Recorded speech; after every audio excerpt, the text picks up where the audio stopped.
का इंतजाम कर दो, हमारे बच्चे हैं। उन्होंने कहा तुम सैयद हो तो कोई सनद दिखाओ, अपनी सैयद हो तो कोई सनद दिखाओ, पहचान बताओ, कैसे हम कैसे माने तुम सैयद हो।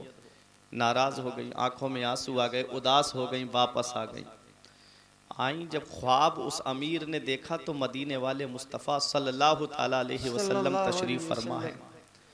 लोग जा रहे हैं आका की बारगाह से, इज़्न लेकर के जन्नत की तरफ जा रहे हैं। जब उसका नंबर आया रोक दिया गया। उसने कहा मैं हुजूर का उम्मती हूँ, मैं मुसलमान हूँ। फरमाया सनद दिखाओ, सनद दिखाओ। अब ये परेशान हो गया। नबी ने फरमाया मेरी एक बेटी तेरे दरवाजे पर आई थी, तूने उससे सनद मांगी, तू अपने मुसलमान होने की सनद दिखा। तो ये अदब हमारे लिए बहुत ज़रूरी होता है, अदब से ही सब कुछ मिलता है। आज हम वलियों की बारगाह का अदब नहीं जानते, आलिमों के पास बैठने का अदब नहीं जानते, हम लेना नहीं जानते वलियों से। धक्का मुक्की करेंगे, मज़ार पे हाज़री देने जाएंगे तो एक दूसरे को धक्का देते हुए हाज़री देने जाएंगे। ये तो वो है जो चादर लेके हम जा रहे हैं, ये तो वो है जो हमको पसंद है। ये फूल जो हम चढ़ा रहे हैं वलियों के आस्ताने पे, ये तो वो है जो हमें पसंद है। कभी ये सोचा कि वलियों को क्या पसंद है, कभी ये जाना कि इन वलियों को भी क्या पसंद है। इनको नमाजें पसंद हैं, इनको रोजे पसंद हैं, इनको सदका करना पसंद है, इनको गरीबों की मदद करना पसंद है, इनको गरीबों का सहारा बनना पसंद है।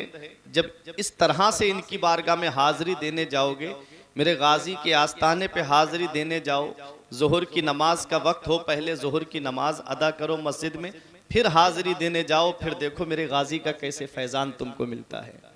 अब नमाज छोड़ के वहाँ कह रहे हैं गाजी दे दो, गाजी दे दो। और एक वो है कि जो नमाज पढ़ के गाजी के आस्ताने पे आ रहा है, जो अल्लाह को राज़ी करके गाजी के आस्ताने पे आ रहा है, तो मेरे गाजी उसको पहले देखेंगे जो नमाज पढ़ के आया है, या उसे पहले देखेंगे कि जो नमाज पढ़ के नहीं आया है।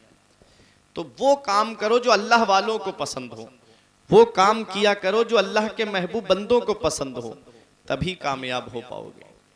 नबी से मिलाएंगे मसऊद गाजी, नबी से मिलाएंगे मसऊद गाजी, नबी से मिलाएंगे मसऊद गाजी, नबी से मिलाएंगे मसऊद गाजी, हमें बख्शवाएंगे मसऊद गाजी।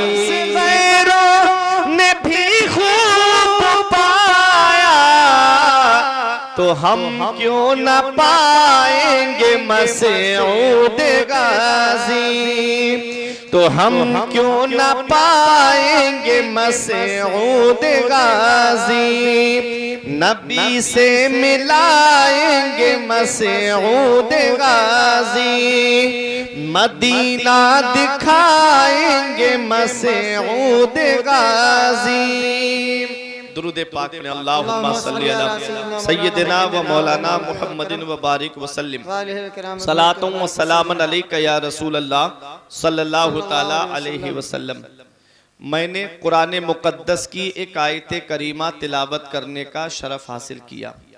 परवरदिगार आलम कुरान मजीद में इरशाद फरमाता है व अनकिहुल अयामा मिनकुम व स्वालिहीना मिन इबादिकुम व ईमाइकुम। रब फरमाता है तुम अपने बच्चों का निकाह कर दो, लड़का हो या लड़की, गुलाम हो या बांदी। रब फरमाता है तुम उनका निकाह कर दो। इन यकूनु फुकरा, अगर वो गरीब हैं, युगनीहिमुल्लाहु मिन फदलिह, तो अल्लाह अपने फजल से उनको मालदार कर देगा। वल्लाहु वासिउन अलीम, अल्लाह वुसअत वाला है, जानने वाला है। इस आयत करीमा में मेरे रब ने हमको ये हुक्म दिया है कि हमें अपने बच्चों की शादी वक्त पर करनी है, हमें अपने बच्चों की शादी टाइम पे करनी है। होता ये है कि अगर कोई लड़का या लड़की पढ़ाई कर रहे हैं तो माँ बाप कहते हैं कि अभी मेरे बच्चे ने हाई स्कूल किया है, अभी उसे इंटर कर लेने दो, या अभी इंटर हुआ है उसका बीए हो जाने दो, अभी बीए हुआ है अभी एमए कर लेने दो। और लड़का पढ़ गया, पढ़ने के बाद माँ बाप सोचते हैं अब इसकी जॉब लग जाए तब हम इसकी शादी करेंगे, इसकी नौकरी लग जाए तब हम इसकी शादी करेंगे। उम्र गुजरती चली गई, उम्र बढ़ती चली गई, एक जवानी का वक्त होता है। आदमी 16 से लेकर के 25 तक जब रहता है तो भरपूर जवानी के आलम में रहता है, और जैसे ही 25 से ऊपर उसकी उम्र बढ़ती है तो जवानी ढलने लगती है, चेहरे की रौनक कम होने लगती है। फिर उम्र बढ़ती चली जाती है, जहाँ 30 से ऊपर उम्र पहुंची फिर रिश्ते आना बंद हो जाते हैं। फिर वही लड़का और लड़की जो है वो गुनाहों के रास्ते पे चलने लगते हैं। वजह, शादी वक्त पर नहीं की गई, शादी टाइम पर नहीं की गई। रब फरमाता है तुम अपने बच्चों का निकाह कर दो, लड़का हो या लड़की, गुलाम हो या बांदी। वो अगर गरीब हैं तो अल्लाह अपने फजल से उनको मालदार कर देगा। बताओ, दौलत अल्लाह देता है, पैसा अल्लाह देता है, सरमाया अल्लाह देता है, मकान जमीन प्लाट अल्लाह देता है, कारोबार में बरकतें अल्लाह देता है। तुम गरीबी के बारे में सोचने वाले कौन हो? मेरे आका हुजूर सल्लल्लाहु ताला अलैहि वसल्लम की बारगाह में एक सहाबी आए, अर्ज करते हैं आका मैं बहुत गरीब हूँ। नबी ने फरमाया तुम निकाह करो, निकाह से गुर्बत दूर हो जाती है। मतलब क्या है आका के फरमान में? देखो, जब आदमी अकेला होता है तो अल्लाह उसको उसकी किस्मत का रिस्क देता है, जब उसकी शादी हो जाती है तो अल्लाह बीबी की किस्मत का रिस्क भी उसको देता है, और जब बच्चे हो जाते हैं तो अल्लाह बच्चों के नसीब का रिस्क भी उसको बेशक बेशक बेशक बेशक। नबी की बारगाह में सहाबी आए, आका बड़ी गुर्बत है, बड़ी तंगदस्ती है। मेरे नबी ने फरमाया निकाह करो, निकाह से गुर्बत दूर हो जाती है। उन्होंने निकाह किया, कुछ दिन के बाद फिर आए, आका बड़ी गरीबी है। नबी ने फरमाया निकाह करो, निकाह से गुर्बत दूर हो जाती है। 2 निकाह हो गए लेकिन फिर भी गुर्बत दूर नहीं हुई। फिर आए आका की बारगाह में, या रसूल अल्लाह मेरे घर में अब भी गरीबी है, अब भी तंगदस्ती है। नबी ने फरमाया निकाह करो, निकाह से गुर्बत दूर हो जाती है। अल्लाह अकबर। वो सहाबी फिर आए, फिर अर्ज किया आका बड़ी गरीबी है घर में, क्या करूं? मेरे आका ने फरमाया निकाह से गुर्बत दूर हो जाती है। वो सहाबी गए और जब उन्होंने चौथा निकाह किया उसके बाद उनके घर में इतनी बरकत हुई, इतनी बरकत हुई कि वो सहाबी आके अर्ज करते हैं या रसूल अल्लाह मेरे घर में बहुत बरकत हो रही है। अल्लाह रब्बुल इज्जत ने कुरान पाक के 4थे पारे में सूरह निसा में फरमाया फनकिहू मा ताबा लकुम मिनन निसाई मसना व सुलासा व रुबा। रब फरमाता है तुम निकाह करो औरतों में जो तुम्हें अच्छी लगे, 2-2, 3-3, 4। ये किस हालत में है?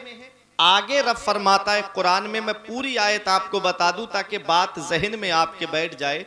आगे रब फरमाता है फ़इन खिफ्तुम अल्ला तअदिलू फवाहिदा, अगर तुम्हें ये डर है कि तुम उनमें इंसाफ नहीं कर पाओगे तो एक ही रखो। क्या पैगाम दिया अल्लाह ने? अगर तुम उनके दरमियान इंसाफ नहीं कर पाओगे तो एक ही रखो, एक ही निकाह करो।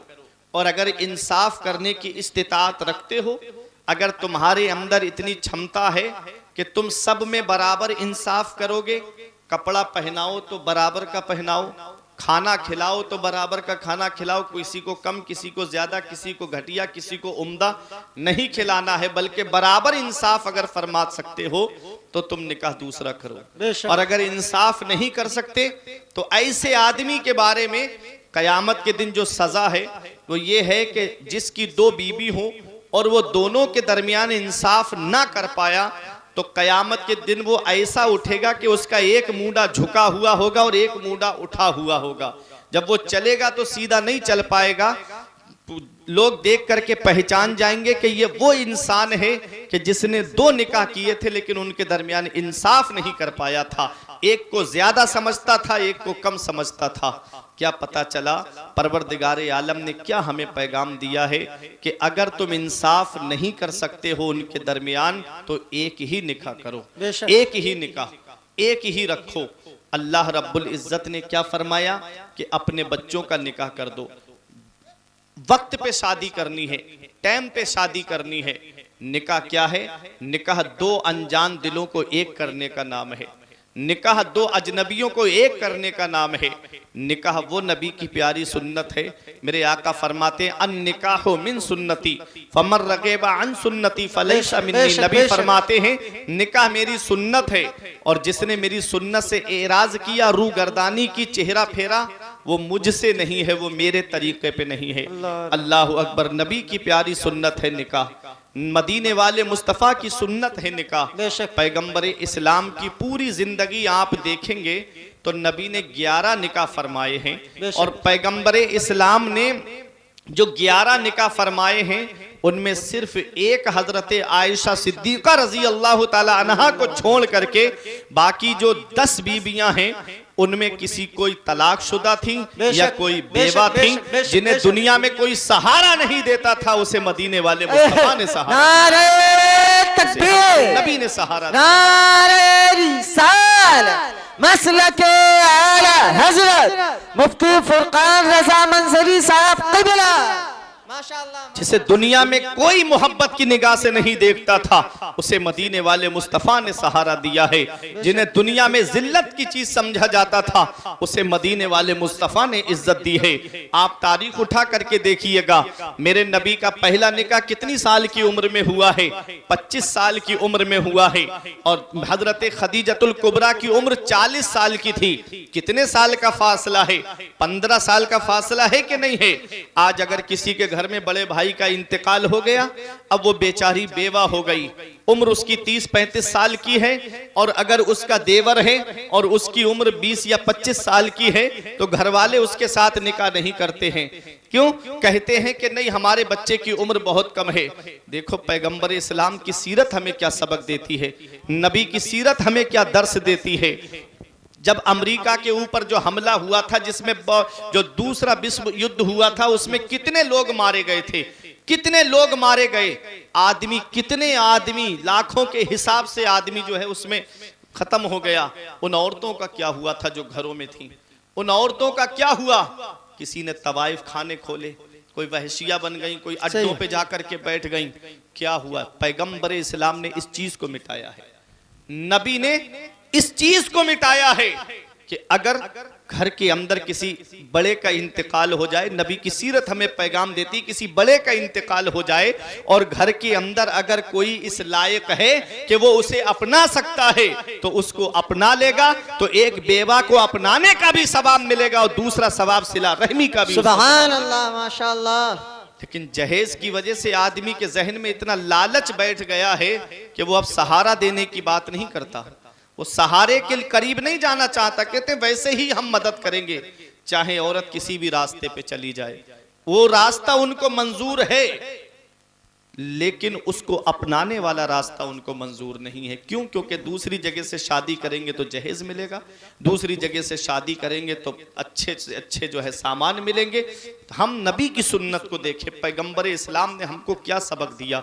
नबी की उम्र 25 साल की, हजरत खदीजा की उम्र 40 साल की है।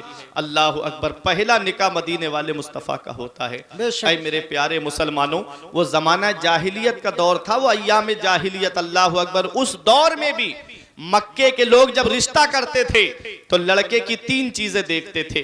लड़के का खानदान कैसा है, लड़के की सूरत कैसी है और लड़के की सीरत कैसी है। आज हम जब निकाह करने जाते हैं तो देखते हैं कि कारोबार क्या है। आज हम जब निकाह करना चाहते हैं तो देखते हैं बिल्डिंग बनी है कि नहीं बनी है। आज हम जब निकाह करने जाते हैं तो देखते हैं कि उसके पास जमीन कितनी है, प्लाट कितने हैं, बैंक बैलेंस कितना है। वो मक्के के लोग थे जो जमाना जाहिलियत में भी 3 चीजें देखते थे। दौलत नहीं देखते थे, पैसा नहीं देखते थे, वो देखते थे कि लड़के की सूरत कैसी है, लड़के की सीरत कैसी है और लड़के का खानदान कैसा है। पैगंबर इस्लाम की शान देखो, मदीने वाले मुस्तफा की की सूरत का कोई जवाब नहीं, नबी के हुस्न जमाल का कोई जवाब नहीं। अरे मेरे आका तो ऐसे बेमिसलो बेमिसाल है, मेरे आका के हुस्न के बारे में मुझसे क्या पूछते हो? चलो हम हजरत जिब्राइल अलैहिस्सलाम से पूछते हैं, ऐ जिब्राइल अलैहिस्सलाम आप बताओ हमारे आका का हुस्न कैसा है, हमारे नबी की खूबसूरती कैसी है? खुद मेरे आका ने पूछा, ऐ जिब्राइल जरा ये तो बताओ, तुमने आदम अलैहिस्सलाम से लेकर मुझ तक अंबियाए किराम को देखा है, क्या मेरे जैसा भी कोई देखा है? तो हजरत आदम अलैहिस्सलाम से हजरत ईसा अलैहिस्सलाम के हजरत ईसा अलैहिस्सलाम तक हजरत जिब्राइल अलैहिस्सलाम ने देखे। कहते हैं या रसूल अल्लाह मैंने मशरिक और मगरिब को उलट पलट करके देखा, या रसूल अल्लाह मैंने पैगंबरों की बारगाह में हाजिरी दी है, या रसूल अल्लाह आपकी मिसल ना मशरिक में है ना मगरिब में है। इमाम इश्क को मोहब्बत पुकार के कहते हैं यही बोले सिदरा वाले चमने जहां के थाले, यही बोले सिदरा वाले चमने जहां के थाले, सभी मैंने छान डाले तेरे पाए का ना पाया, तुझे यक ने यक बनाया, तुझे तकबीर, नारे रिसालत, मसलके आला हजरत फैजान हुजूर ताजुश शरिया उलमाए अहले सुन्नत। तो नबी के हुस्न का भी कोई जवाब नहीं, और सीरत ऐसी बेमिसाल कि एक हाथ में सूरज और एक हाथ में चराग लेके भी ढूंढोगे तो पैगंबर इस्लाम जैसी सीरत नहीं मिलेगी। तो नबी की सूरत का भी कोई जवाब नहीं, नबी की सीरत का भी कोई जवाब नहीं, और नबी के खानदान का भी कोई जवाब नहीं। वही खानदान जब आगे बढ़ा तो सैयदों की शक्ल में आप देखेंगे, मेरे इमाम ने कहा था तेरी नस्ल पाक में है बच्चा बच्चा नूर का, तू है आईने नूर तेरा सब घराना नूर का। तो नबी का खानदान भी बेमिसाल है, नबी की सूरत भी बेमिसाल है, नबी की सीरत भी बेमिसाल है। तो रिश्तों की कमी नहीं थी। पैगंबर इस्लाम जिस कबीले में चाहते उस कबीले में नबी का निकाह हो जाता, लेकिन मेरे आका ने जब पहला निकाह फरमाया है तो किसी 12 साल की कुंवारी लड़की से नहीं फरमाया है, बल्कि 40 साला बेवा, वो भी 2-2 शौहरों से बेवा, हजरत खदीजतुल कुबरा से फरमाया है।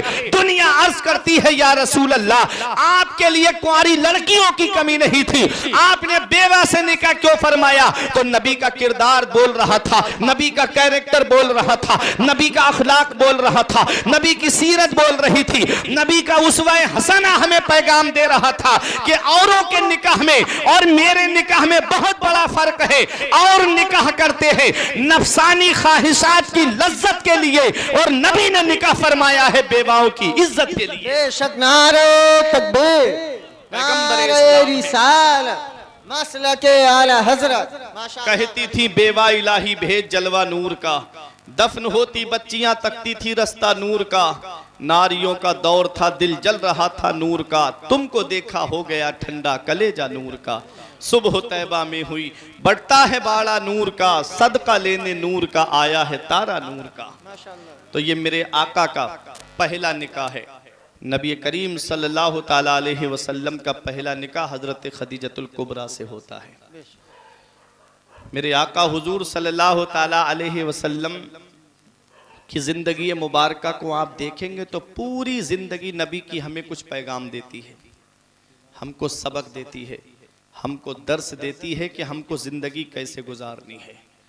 बाप हो तो बाप के लिए कैसे जिंदगी गुजारनी है, अगर औलाद है तो औलाद के लिए जिंदगी कैसे गुजारनी है। मेरे आका हुजूर सल्लल्लाहु ताला अलैहि वसल्लम की सीरत मुक़द्दसा को सुनते हुए चलिएगा। और निकाह है क्या? निकाह नबी की सुन्नत है, निकाह पैगंबर इस्लाम की सुन्नत है। आज जब इंसान निकाह करता है तो नबी फरमाते तुनकाहुल मरअतु ले अर्बइन ले मालेहा वले हसबहा वले जमालेहा वले दीनहा फज़फुर बिज़ाति दीन। नबी फरमाते हैं जब औरत से निकाह किया जाता है तो उसकी 4 चीज़ें देख करके निकाह किया जाता है। या तो लड़की का ख़ानदान देख करके निकाह किया जाता है, नबी फरमाते हैं, या उसकी दौलत देख करके निकाह किया जाता है, नबी फरमाते हैं, या उसका हुस्न देख करके निकाह किया जाता है, या उसकी दीनदारी को देख करके निकाह किया जाता है।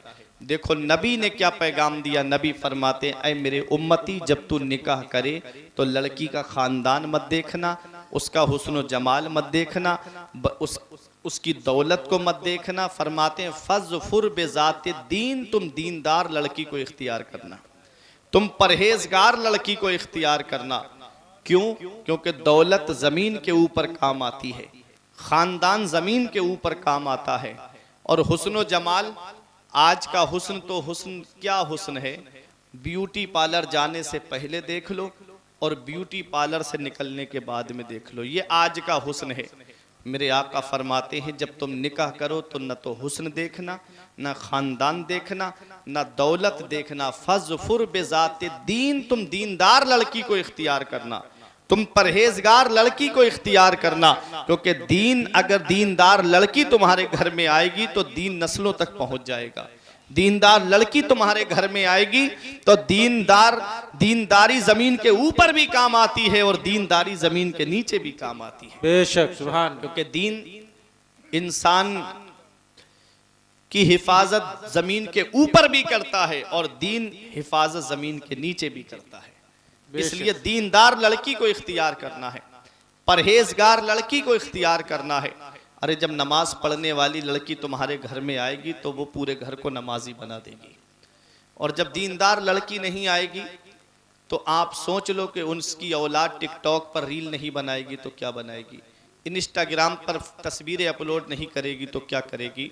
आओ अपनी ज़िंदगी के शब रोज़ को देखो और पैगंबर इस्लाम की हदीस पाक को देखो। नबी फरमाते हैं तुम निकाह सिर्फ लड़की की दौलत देखकर मत करना, अन करीब उनकी दौलत तुमको तबाही में डाल देगी। ये कौन फरमा रहा है? पैगंबर इस्लाम फरमा रहे हैं। तुम औरतों से निकाह उनकी दौलत देखकर मत करना, अन करीब उनकी दौलत तुमको तबाही में डाल देगी। अब इसका नजरिया देख लीजिएगा, आदमी अमीर घराने में रिश्ता कर देता है, फिर उसके बाद क्या होता है, अगर आपसी लड़ाई हो गई मियाँ बीवी में तो वो फोन कर देगी, पूरा परिवार आ जाता है, फिर कोर्ट कचहरियों के चक्कर लगने शुरू हो जाते हैं। ये पैगंबर इस्लाम ने हमारे 1450 साल पहले फरमाया था कि सिर्फ दौलत देखकर निकाह मत करना, अन करीब उनकी दौलत तुमको तबाही में डाल देगी। आगे नबी फरमाते हैं तुम निकाह हुस्न देख करके मत करना, खूबसूरती देख करके मत करना, अन करीब उनकी खूबसूरती तुमको सरकशी में डाल देगी। ये किसने फरमाया? पैगंबर इस्लाम ने। आगे नबी फरमाते हैं वला अमतुन खरमाओ सौदाओ जातो दीनिन अफजलो, नबी फरमाते हैं काली कलूटी बांदी ज्यादा बेहतर है उस हसीन से जो फितने उठाती हुई चले। चांद जैसी बहू दिन में तारे दिखा देती है, वो हंसी क्या जो फितने उठाकर चले, वो हंसी क्या जो फितने उठाकर चले। या रसूल अल्लाह, हाँ हंसी तुम हो फितने मिटाकर। हमको अपने नबी की सुन्नतों पे अमल करना है, हमको अपने नबी के बताए हुए तरीके पे चलना है, हमको अपने नबी के बताए हुए रास्ते पे चलना है। पैगंबर इस्लाम ने जब जंगे बदर से फारिग हुए और एक रिवायत में जंगे ओहद से फारिग हुए तो मेरे आका अपने घरेलू मामलात में मशगूल हुए। मेरे नबी ने सोचा कि लाओ मैं अपनी बेटी फातिमा का निकाह कर दूं। मेरे आका हुजूर सल्लल्लाहु ताला अलैहि वसल्लम ने जब अपनी बेटी फातिमा के निकाह के बारे में सोचा तो हजरत अबू बकर सिद्दीक, हजरत उमर फारूक आज़म आए और निकाह की ख्वाहिश का इजहार किया। नबी ने कोई जवाब नहीं दिया। मौला अली शेर खुदा जब आए तो नबी ने फरमाया महर अदा करने के लिए कुछ है? देखो नबी की सीरत हमें क्या पैगाम देती है। पहले ये नहीं पूछा नबी ने कि जोड़े कितने लेकर आओगे, नबी ने ये नहीं पूछा कि तुम सामान कितना लाओगे, जेवर कितना लाओगे मेरी बेटी फातिमा के लिए। सबसे पहली चीज पूछी नबी ने महर अदा करने के लिए तुम्हारे पास क्या है। ये महर औरत का हक है, अगर हक महर औरत का अदा नहीं किया गया और औरत का इंतकाल पहले हो गया और उसने माफ नहीं किया था तो वो अपना हक महर तुमसे कयामत के दिन ले सकती है। बेशक इसलिए महर ना इतना ज्यादा हो कि लड़का ना देने की नियत कर ले और ना इतना कम हो कि लड़का उसको खेल बना दे, बार बार तलाक की धमकियां देता नजर आए। इतना कम भी नहीं और इतना ज्यादा भी नहीं कि ना देने की नियत कर ले। उसकी हैसियत के मुताबिक महर होना चाहिए। महर की 3 किस्में हैं। एक है मुअज्जल, उजलत से बना, जिसके माना आते हैं तुरंत देना है, तब तक हाथ नहीं लगा सकता जब तक औरत का महर उसको अदा ना कर दे। एक है गैर मुअज्जल, जिसका मतलब है कि जब हो जाएगा तब दे दूंगा, माफ फिर भी नहीं है। एक है मुअज्जल अजल से बना हमजा के साथ, जिसके मतलब है मुद्दत, टाइम, 1 साल के बाद दे दूंगा, 1 महीने के बाद दे दूंगा या 2 साल के बाद दे दूंगा।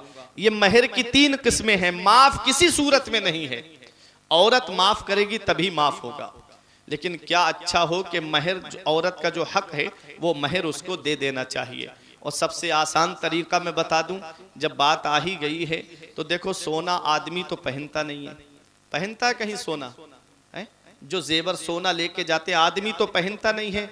अगर 1 लाख रुपए महर बंधा है तो आदमी क्या करे कि जो सोना है ना उसके पास में, वो पहनता भी नहीं है, औरत ही पहनती है, वो सोना 1 लाख रुपए का उठा करके उसके हाथ पे रख दे और कहे कि ये मैं तुम्हें महर में दे रहा हूँ, इसकी मालिक तुम हो, इससे मुझे कोई लेना देना नहीं है, तुम चाहो इसे खर्च करो, चाहो तो इसको अपने पास में रखो। महर भी अदा हो जाएगा और वो सोना भी उसी के पास रहेगा, तुम्हारे ऊपर से भी उतर गया और नबी की सुन्नत भी अदा हो जाएगी। लेकिन है क्या, हम नबी की सुन्नतों पे अमल नहीं कर रहे हैं। पैगंबर इस्लाम की सीरत देखो हमें क्या पैगाम देती है। मदीने वाले मुस्तफ़ा सल्लल्लाहु अलैहि वसल्लम ने फरमाया, अली महर अदा करने के लिए क्या है? अर्ज़ किया, आका 3 चीज़ें हैं, एक मेरे पास सवारी है, एक मेरे पास तलवार है, एक मेरे पास ज़िरा है। फरमाया सवारी काम की है, तलवार काम की है, ज़िरा बेच दो। जब ज़िरा बेचने के लिए आए तो हजरत उस्मान गनी से मुलाकात हो गई। 480 दिरहम में वो ज़िरा खरीद ली। जब चलने लगे तो उस्मान गनी ने फरमाया, अली तुम्हारी किस्मत का जवाब नहीं, आज दोनों आलम के मालिक व मुख्तार की बेटी से तुम्हारा निकाह हो रहा है, ये ज़िरा मेरी तरफ से तोहफे में रख लो। पैसे भी दे दिए, ज़िरा भी दे दी। कैसी मोहब्बत थी सहाबा की आपस में। हजरत उस्मान गनी अगर पहले पैसे दे देते तो ये एक एहसान हो जाता, पैसे पहले नहीं दिए, खरीदी ज़िरा, और जब चलने लगे तो निकाह की खुशी में तोहफा दे दिया, कहा ये ज़िरा भी मेरी तरफ से तोहफे में ले जाओ। वो हजरत मौला अली शेर खुदा है। नबी ने फरमाया, जाओ अली मस्जिद नबवी में पहुंचो। अली शेर खुदा मस्जिद नबवी शरीफ में आते हैं। हजरत बिलाल को हुक्म होता है, जाओ तमाम अंसार मुहाजिरीन में ऐलान कर दो कि आज वो मस्जिद नबवी में जमा हो जाएं। आज अली और हजरत फातिमा का निकाह है। हजरत बिलाल हबशी ने ऐलान कर दिया, पैगंबर इस्लाम ने खुतबा दिया, इरशाद फरमाया, ए लोगों, मैंने अपनी बेटी फातिमा का निकाह अपने खानदान में सबसे बेहतर के साथ किया है। अल्लाह अकबर। महर जो भी नबी ने रखा, मेरे आका हुजूर सल्लल्लाहु अलैहि वसल्लम जब अपने घर पर आए, फरमाया मुझे बेटी से तन्हाई में बात करनी है। हजरत फातिमा से नबी बात फरमा रहे हैं। नबी ने फरमाया, फातिमा मेरी बेटी, मेरी लखते जिगर बेटी, मैंने तेरा निकाह अपने खानदान में सबसे बेहतर के साथ किया है, बता मेरी बेटी तेरी क्या मर्जी है। आज हम लड़के की शादी करते हैं तो 4-5 बार उससे पूछते हैं, फला खानदान में तेरा रिश्ता कर रहे हैं, क्या तुझे मंजूर है? ऐ मेरे लाल, क्या उस घर में तेरी शादी कर दे, तुझे मंजूर है? अगर लड़का मना कर देता है तो उस घर से रिश्ता नहीं करते। एक बार अपनी बेटी से भी तो बात करके पूछ सकते हो कि मेरी बेटी फला खानदान में तेरा रिश्ता कर रहे हैं, क्या तुझे वो खानदान में रिश्ता पसंद है? आज बेटी से नहीं पूछता, लेकिन ये बेटियां हैं, बेटियां जो बाप की इज्जत की खातिर अपना सर झुका देती हैं, जो भाई की पगड़ी की खातिर अपना सर झुका देती है। अल्लाह अकबर। वो सोचती है मेरे बाप ने मेरा रिश्ता जहां किया है तो अच्छे घर में ही किया होगा, मेरे भाई ने जहां मेरा रिश्ता तय किया है वो जानती है ना कि अच्छे घर में ही तय किया होगा।